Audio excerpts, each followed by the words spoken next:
Hello there, outliers. Niiamah Shang here, and thank you so much for letting us be a part of your journey today. So we got ourselves a roundtable here. We have three incredible trailblazers who've all blazed their own path and have decided that it's not just enough for them to live their own experience and have their own unconventional way of creating success.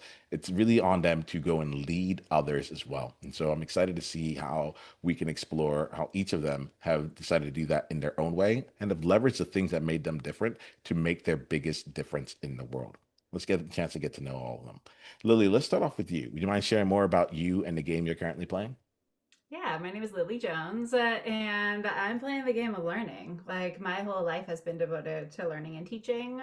I started my career as a teacher and really see learning as the key to anything. And so, empowering everybody, whether I taught kindergartens, like tiny children, to now I work with teachers and other adults to really go after the things they want to learn and not have barriers between them and whatever they want to get to. And really, how they get there is through curiosity and through learning. Well, I'm glad that you're here. I think the element of curiosity and learning really plays well right here, especially with outliers and trailblazers, because we have to figure out so many things on our own. And it's like, so how do we continuously stay on the curiosity journey and the learning journey as we can go on through? I'm glad you're here, Lily. Thank you. Yeah, Aruna, let's hear from you. Would you mind sharing more about you and the game you're currently playing? Okay, yes, I am Aruna, and the game I'm playing is empowering myself to empower others around me.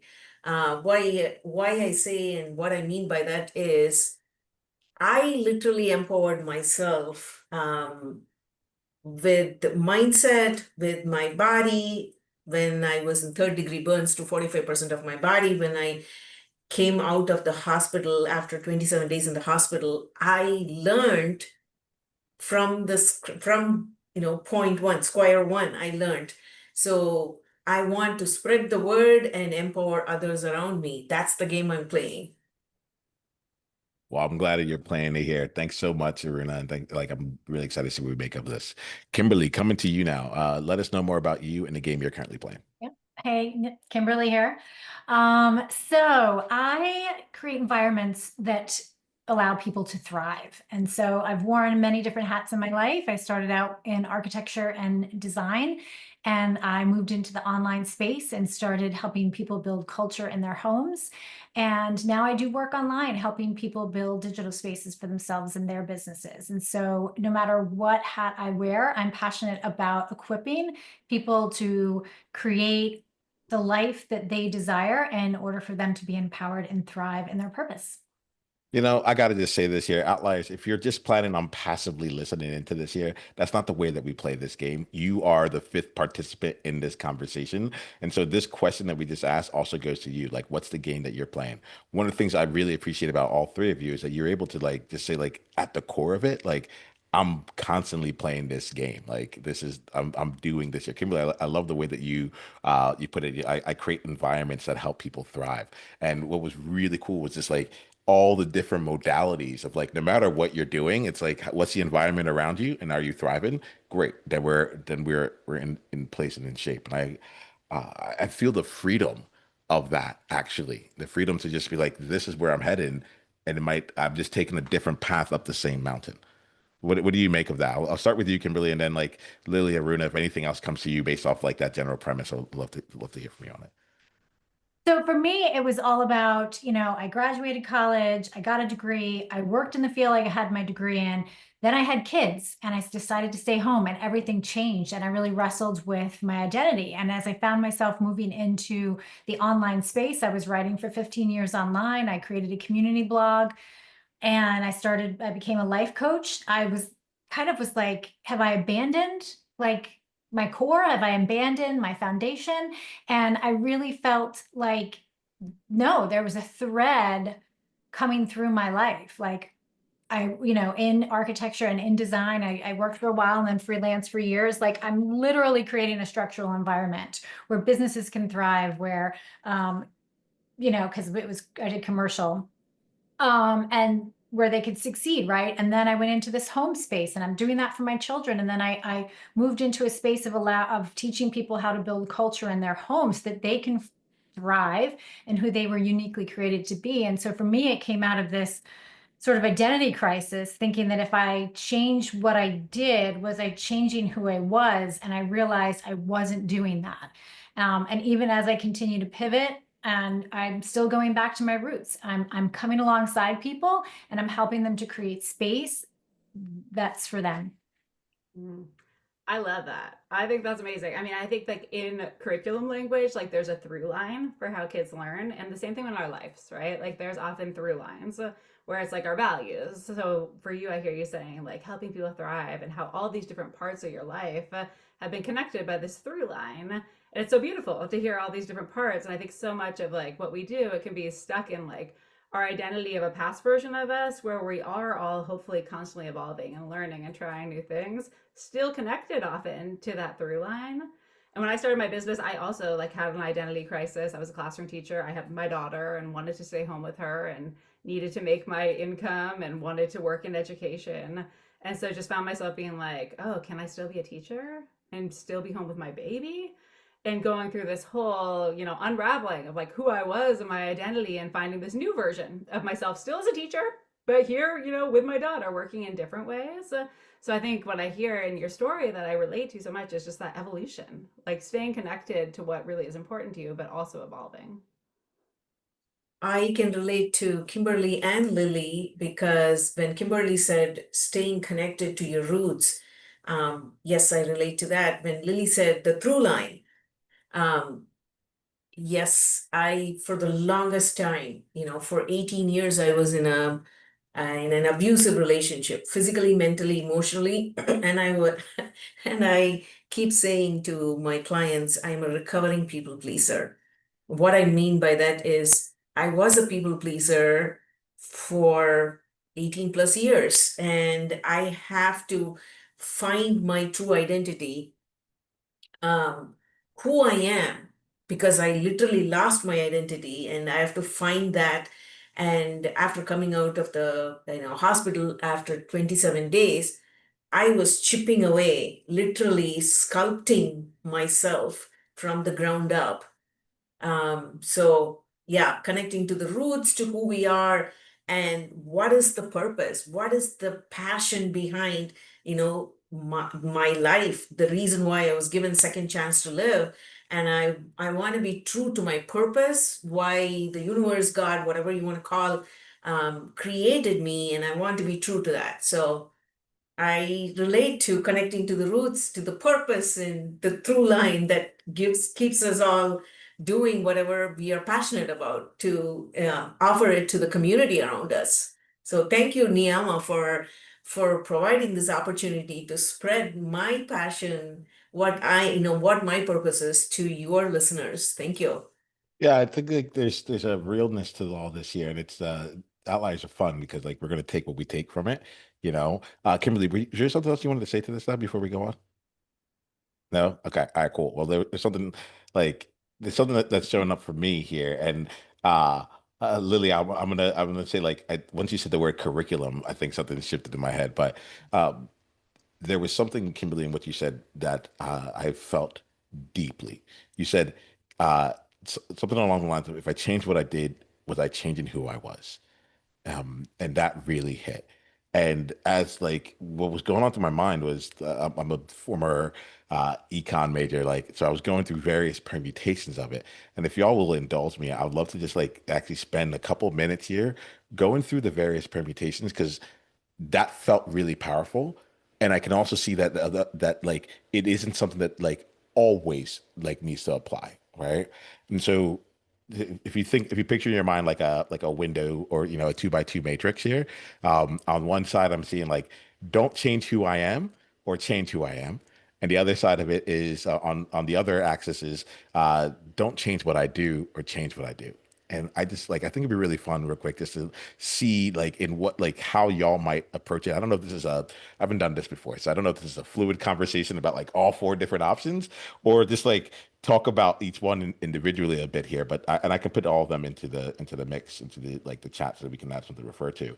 But and I would love to just explore this here because we're talking about the connection between being and doing.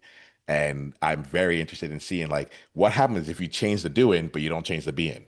What happens if you change the being, but nothing changes in what you do, so on and so forth. And how does that actually play out? I want to play out the various permutations. Are y'all down for that? Oh, I'm so down for that. Absolutely. Yes.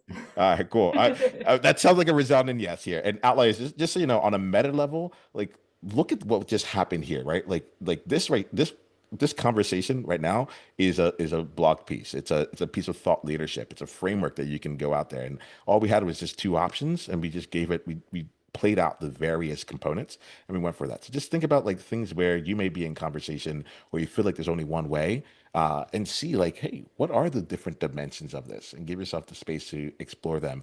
I'm grateful that y'all are going to be exploring this with me here because it's one of the most interesting concepts that's come to my mind in like all week. So, so Kimberly, thanks for bringing it in. So I'm going to put it in the chat. Let me just open up the conversation here, and then we'll see if we need to add more structure to it. Would anyone want to get started on it? So I want to know what are the four change. Okay, don't change who Yeah, I am versus change yeah. who I am. Yeah, so it's an element of being and doing, and on each side, it's Got it. like, do I change or do I not change? Do I change who I'm being? Do I change or do I change what I'm doing, and so on and so forth, and all the different combinations of it in here, and just really curious about some of the ways that it's played out for you, Lily. I can see that you're ready to Yeah. say something. Let me Oh, I'm let just me go thinking to you. about it. I love this. Um, I feel like they're all related. Like I feel like, and I'm curious about your thoughts, Aruna, of like the mindset part of it, because I think there's like changing who I am, right? Like using my own experience, being like, okay, I'm still a teacher, but like I'm doing it in a different way. I'm writing curriculum. I'm changing who I am. It starts with this like mindset shift of like, oh, I still can be a teacher. I still can do the things that's important to me. And I'm changing who I am, which then affects what I do, right? Because it comes from that thought of belief of what's possible or what I want to align with. But then the what I do informs who I am, right? So it's like this iterative process. I always tell my students, we're adults now, sometimes you don't know what you want or what you believe even until you do stuff. And then you do it and you're like, actually, not that thing. Or like, yes, this felt really meaningful to me.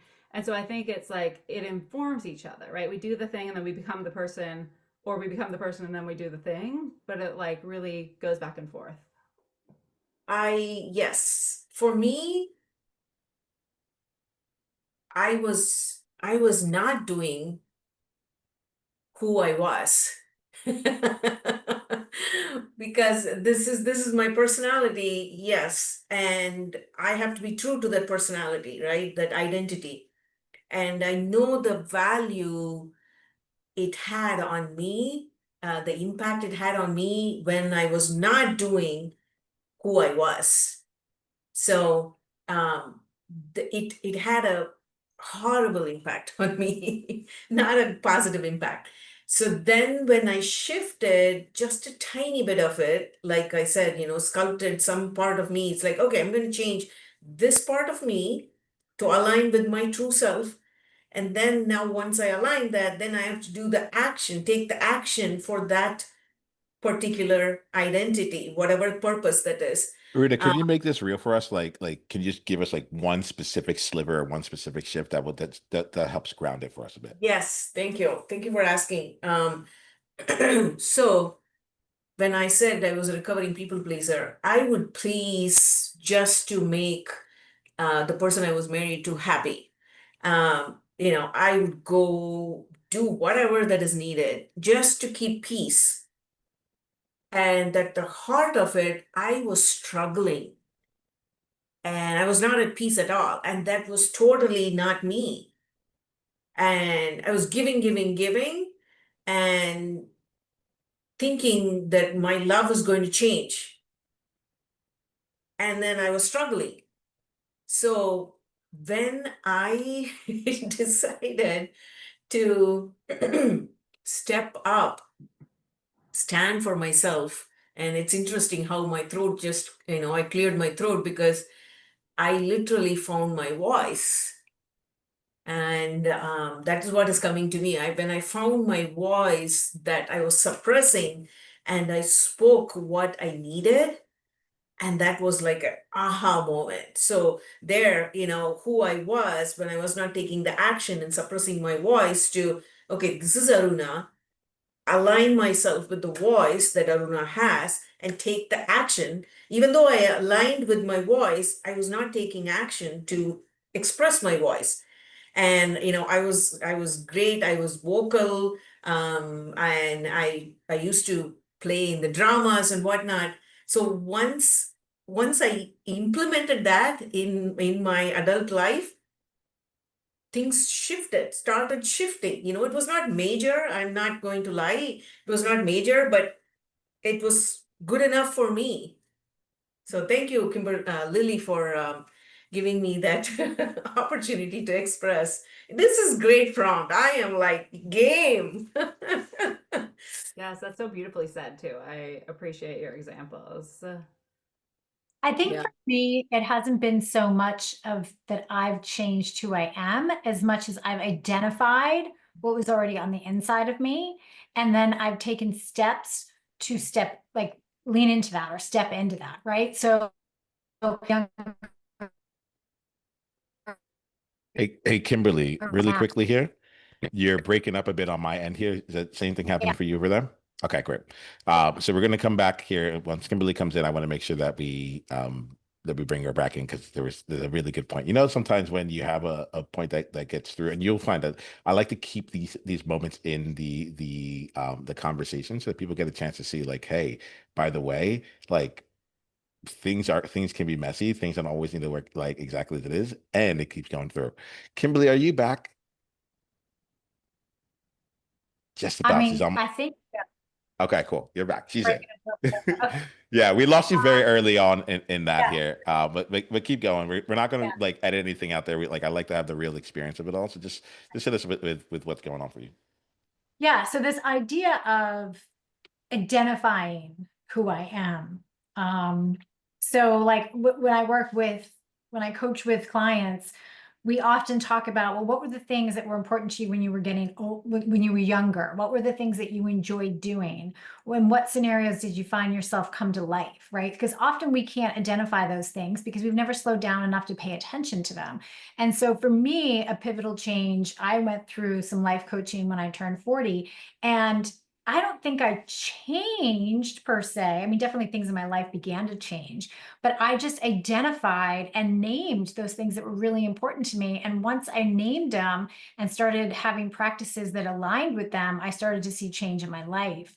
And then of course, for me, like I would identify those values, and I have identified those values for myself personally. I've identified them for us as a family, but the seasons of life have caused me to live out those values differently. So as long as I'm going back to those core values, I have a peace, even if it looks different. And even though I'm in seasons of transition, or what used to happen doesn't happen anymore, if I'm tied to those values, I don't have to feel as unsettled. I don't have to feel as so, tossed about and kind of at the whim of life around me. Mhm. Yeah, when you were talking about that, I just went back to the matrix of like, it feels like there's something that's so important of knowing who you are, like knowing the value, which then causes the actions.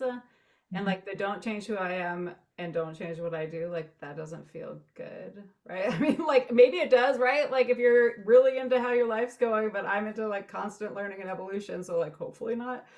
And then don't change who I am and change what I do seems really hard. Maybe that comes with maybe that's kind of like what you were talking about, Kimberly, of like having more clarity, right? Like you're not changing who you are, you're getting clearer on who you are so that you can change what you do.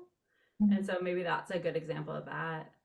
And then change who I am and don't change what I do feels like hard also to me because it's like, all right, I'm changing who I am, but like for what? Like what change does it make in my life? And then change who I am and change what I do like feels aligned to me there too. But I'm curious your all thoughts. Yeah, I would agree. Change who I am, but don't change what I do. I think that would be extremely difficult. I think that would almost be impossible because I don't think you can undergo growth and change and evolution and things not be disrupted around you. I mean, let's even talk about a marriage relationship. When one person starts to get healthy, it's like you start to have problems that you never had before, right? And it's not, it's almost impossible for things to change without things changing. But I do think don't change who I am. and I bring up relationships because those are like mirrors, right? So, I haven't changed who I am. I'm definitely evolving and growing, but I think that's a little bit different than changing who I am. But like for me, if you want like a real time example, like we will feel very strongly about hospitality and opening up our homes to people. And what that's looked like over the years has changed drastically based on the season that we're in. We used to open up our homes for small groups for our church.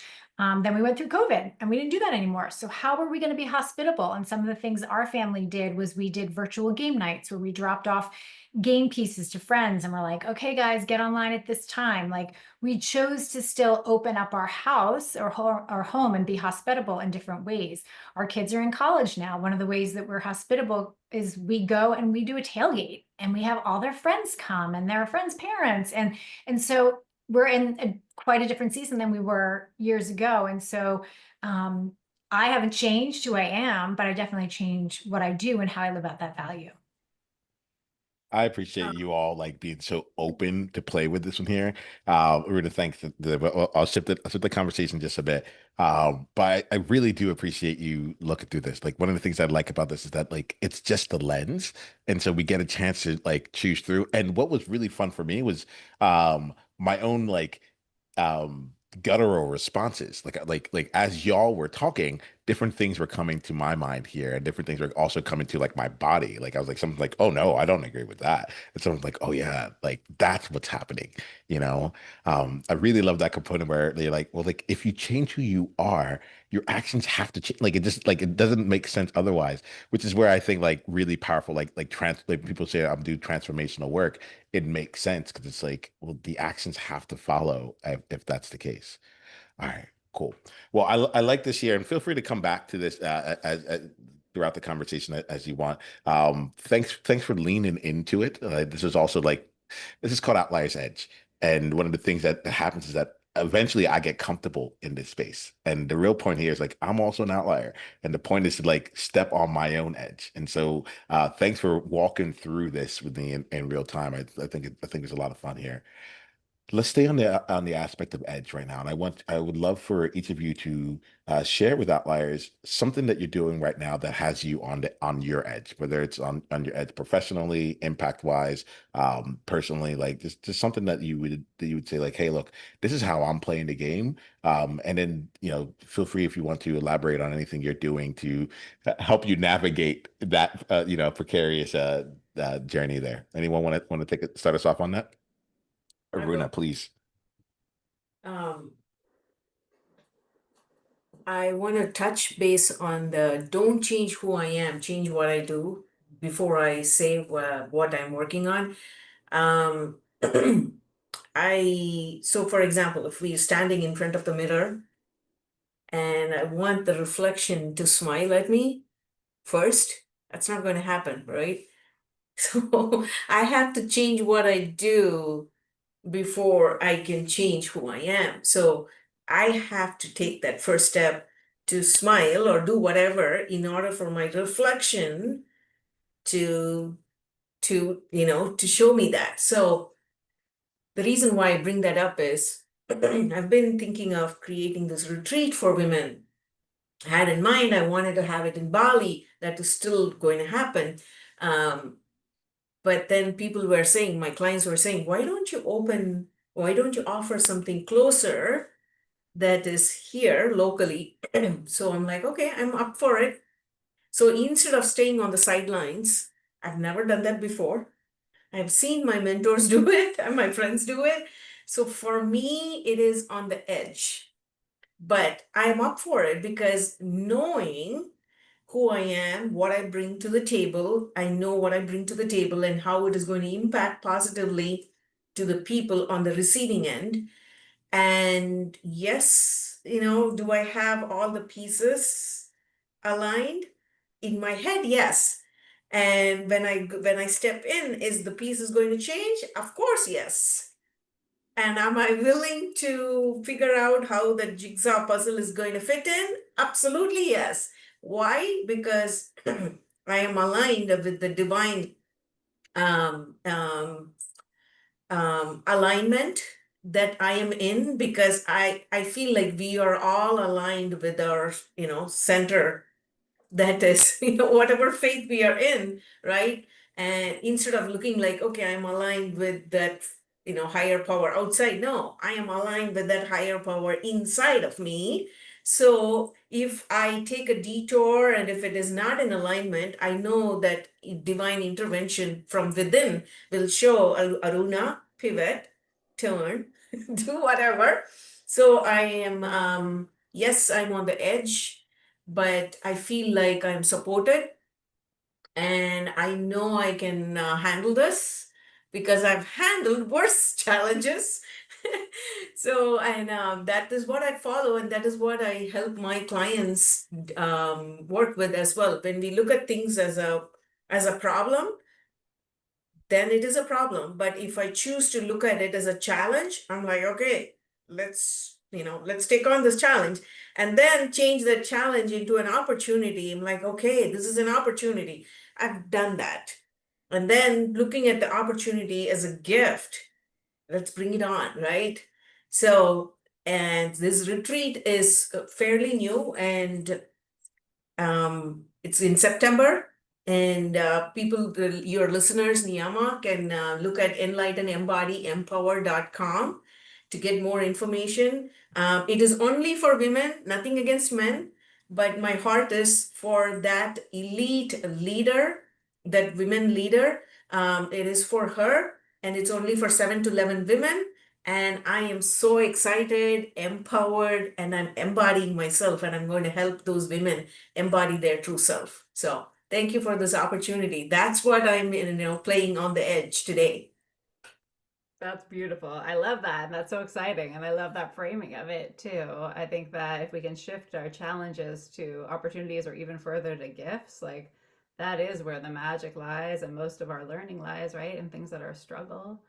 Yes. And so it's all different sides of the same coin. And my example is kind of similar to yours in some ways because I feel like I've been working with teachers and kids for so long and I want to go broader, Mhm. and thinking about learning on a bigger scale. I'm getting my doctorate right now in learning design and just thinking about learning all the time. Thank you. And so I feel like I have this vision of like, how can I help other people, whether it's entrepreneurs or just adults in their lives, right? Know what we know about learning to further their lives. And I have this vision in my heart, but it's not fully articulated. So I feel like being a planner and being a teacher who's like, I want to have all the steps planned out, like that is me living on the edge of being like there's something that I feel like is evolving and I'm not exactly sure what it is and I can sort of kind of articulate it and like that's just where it is right now. That's how I'm playing with this edge of like I have trust that it will eventually reveal itself to be clearer, but I'm kind of in the mucky middle right now. Are you journaling too to I help? do journaling. Yeah. Yeah, and that helps. Yeah. Sometimes it makes it a little less clear, but most of the time it makes it clear. I do that when I'm like, I purposely make myself non-judgmental. I just free write. So if I'm writing, if the word elephant comes, I'm like, I'll write elephant, and it'll make sense later. But Yeah. I choose to give myself permission to just write it in a non-judgmental way. Love it. Yes. I think for me, I can totally relate to what you're saying about being in the mucky, like I'm in a big transition season right now. So my youngest just graduated high school and my oldest just graduated college. And then I have another one, a middle in college. And it's just talk about like identity and values and like, I'm looking to like, I'm working right now, like a desires list. Like I'm up to 29. I have a friend who's a coach and she's like, can you get to 50 this week? Trying to get to 100 and like just being really honest with like what I want in my life right now. Like I've done the work over the years to figure out what my values are, lean into those values and to pivot. But you have to reassess like, where am I at right now? What is working? What is not working? What is getting a 10? Like if you're going to rate this area of your life from the scale of 1 to 10, what does a 10 look like for me? And determining what those things are and then starting to work back from there. And so my life in September is going to look, or even August really, in like 3 weeks, it's going to look very different than it has in a very, very long time. And so what does it look like to reawaken some of the desires I've had? I've tossed around ideas, going back and getting certificates in the new field that I'm working in, design related. But just what does it look like to step into things that I may not have been able to step into before? Yeah, and it looks like, what does it look like building my business? What does it look like, coming back and bringing the podcast back, and like all of the things that I've worked on in the past? What are they all for? Like, nothing's wasted, but how does it all come together in this new season of my life? Because I've done the work, I've put in the reps. I think I have the credibility, and what does it look like to continue to evolve and grow in that? And that's kind of where I'm at. Mm. I appreciate it. So like, even as you say that last bit there, Kimberly, I'm at the stage where we have a 2-year-old and a 4-year-old in the house at the time of this recorded, and one of the things that plays out for me is time. Trying to really get a grasp on like just how things evolve over time, as opposed to like, I'm not gonna lie, there are times where I'm like, I can be really impatient. I'm just like, I want this now. Like, Lily, I don't know what your vision is, but I'm like, I want that vision. Like, let's let it live out in the world, like in this moment. And I'm really curious for you, because I do think that each of you have brought up in different ways, like how you were all really graceful, or you bring great like graciousness to yourselves, and it showed up in various ways in this conversation with each of you. And so I'm curious about your relationship with time right now, and like how you look at some of the bigger projects you take on, as well as some of the things that you want right now. For any outlier that's listening to this and being like, oh, what I don't want to say here is, this is what feels really real for me. It's like, I'm supposed to be further than this at this game. Like at this time, I'm supposed to be further than this. Um, there's other variations of it, but that's what I didn't want to say. So I had to bring it into this mix. Really curious with how y'all relate to time, how you leverage that, for you all. Anyone want to get started? I mean, I think there's so much of like in what you say I relate to too, of just like an expectation that we put on ourselves, right? Of like, even in a day, sometimes I'm like, oh, I wish I would have gotten more done, right? My kids are in the middle of both of your kids. They're 10 and 13. So, for me, often it's like in a school day, right? I'm like, oh my gosh, I got to go pick them up. Like, what did I do? Like, where did today go? And so I think how I have gotten through that is like, yeah, there are things that I want to do in the day, but having a lens of like what feels aligned to the purpose that I'm bringing to the table. Like, when do I actually feel, I think Kimberly, you talked about this a little bit. Like, when do I actually feel like alive, during the day? And often it's like when I'm working with my students who are teachers, right? And I feel like lit up by them and excited by that. So thinking about like those moments as the impact, rather than like, oh, I have this number of subscribers on my email list or like this amount of profit or whatever. You're like, oh, that's important, cool. But also, like, in terms of time, like, are you spending it in a way that feels purposeful and joyful, or at least meaningful to you? For me, my kids are age 31 and 23. And I have been in that time where I have to finish this, but by this time, by this age. But what I have learned is just being present in the moment, my own life experience, when as I was healing, when I put my head to the pillow, because I chose not to take pain medicine after third-degree burns to 45% of my body and after the skin grafts, I could not sleep. And when I put my head to the pillow, this experience taught me so much. I felt like 1,000 needles just pricking me and piercing my skin. And I was like, okay, Aruna, how are you going to handle this? Because I decided to end my life because of the person I was married to. And so that was my decision. And then it was my decision not to take the pain medicine. And because my dad, who was a cardiologist, told me, because he has seen, how the pain medication can impact somebody's mindset. So those were my decisions, right? So I decided, how am I going to take care of this present moment, rather than thinking, well, if I had done this, this would have happened, instead of doing all of that. That moment, just tuning into myself, accepting whatever is happening at this moment is the right thing for me, for me to experience. So if you, Lily or Kimberly or Niiamah, would ask, like, would you want to go back and change anything? No, because I am who I am because of whatever has, I have gone through. So at that moment, I'm like, okay, Aruna, this is what is happening. What are you choosing to do? So I embracing that, it helped me a lot to get through that, to tap into my own internal resources. So that is why I feel like, do I have moments where, like, oh yeah, I should have been doing this? Absolutely. That is when I come back to my North Star and it's like, Aruna, what are you supposed to do this moment, right now, rather than like A, B, C, D, E, F?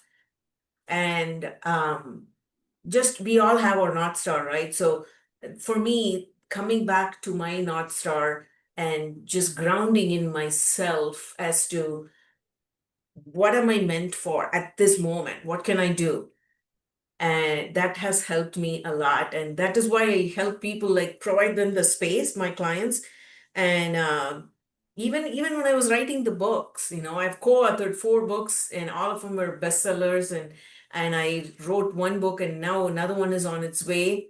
It's about how to stop people pleasing. So, and I wanted to write the book way sooner, but it's meant to come wherever it's meant to come. So, yeah. That is a great question you asked about time. Thank you, Niiamah. This I is think this is great. I think we all resonate with this idea of like, I should be further along than I am. I definitely have had seasons where I have just, that has been my focus instead of on what's right in front of me. And I know it robs me. And so I remind myself of that when I start to think about next year, 2 years from now, or even bemoan the place that I'm in now. Like, I think one of the phrases that my friend uses is radical acceptance of like, I am here because this is where I'm supposed to be. Could we be in a different place if we'd made different choices? Absolutely. But like everything that we've done has led up to this moment. And I do my best to focus on, well, what can I do now? Like both of you have said, like, what is right in front of me? What can I steward well in this season? How can I continue to live according to my values? How can I continue to live according to what's, important to me? And I'm a very, very practical person. One of the most life-changing things I've ever done is learned how to time block. And so I'm really intentional with planning out my time. And I use it not as like a rigid structure, but as a framework. And so there's a piece for me that comes along with knowing, okay, I don't have to stress out about, let's just say, marketing in my business, because I know on Thursday I've dedicated 2 hours to marketing and I will show up and I will, be intentional with my time. I'll do what I can do. And then that's it. And then we'll go back next Thursday and we'll work a little bit more on marketing. And so just putting framework and parameters. But I think my biggest thing is like, am I showing up for myself and am I showing up to the things that matter to me? And definitely allowing myself to have grace for when I miss the mark, allowing myself to have grace when things don't go the way you planned, because there's definitely some provision and some really special things in those moments. And so I continue to say, okay, this didn't go my way today. What's happening that I can appreciate, or who do I need to pay attention to today? Or who do I need to run into today that wouldn't happen if things had gone the way I planned? I'm hearing boundaries when you said that, Kimberly. Mhm. Yeah.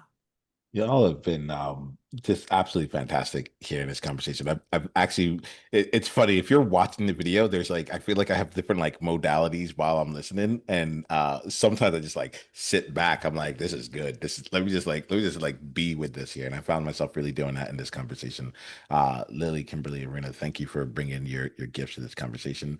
What I want to do before we wrap up, like as we wrap up here, is to do 2 things. One. I have an ask of you outliers as you're listening to this. As I said earlier, you are part of this conversation. And part of the way that like this comes out to life is by making sure this conversation doesn't just stop with you listening here. This podcast grows by word of mouth and by like actual service. So I ask that you join us in the one person, one conversation at a time initiative, and to think of one person in your life who would really benefit from this conversation. Feel free, you can share it out on your socials. We would love that. That'd be great. And I think that there's something about like being able to reach out to someone and say like, hey, that thing that Kimberly said or Lily said or Aruna or the conversation they had, like this is the thing that's been holding you back, or this is the thing you've been looking for. If you can send them this episode, I think it would just really do, it would just mean the world to me. Honestly, that's what it is. As we wrap up here in this conversation, y'all, what I'd like to do is give each of you an opportunity to do two things. One, well, this is part one, but like let's put outliers to the side, right? They've gotten what they're here to get from it. They will take away what they take away from it. This one now is really focused on you. So for these last few questions, I'd love for you to share what's what's the best way for outliers to like deepen the journey with you, to continue down the journey with you. So I'm asking like about like what contact information you have that you want to share, but my ask is that like you don't share everything, just like give us the biggest leverage point. There's multiple platforms, right? So what's the best way for outliers to deepen the journey with you? And then the second question is, what's an insight or takeaway that you have for yourself in this conversation? And like do us a favor and don't like try and like bring it back to outliers in some way here. This is really for they're covered. What's an insight that you have for yourself? And if you don't have one, that's also fine. Like, but I really like to ask this question because it's something where um there are multiple dimensions of conversation taking place. And I think that especially as we look at impact and learning and beyond, uh, I always just find it really interesting to see what someone's actually getting from it. All right. For this one here, why don't we start with Aruna, then we'll go to Kimberly, and then we'll end with you, Lily. So, Aruna, would you mind letting us know the best way to continue with you and an insight you're taking from this, if any? Okay. The best way to contact me is coachwitharuna.com.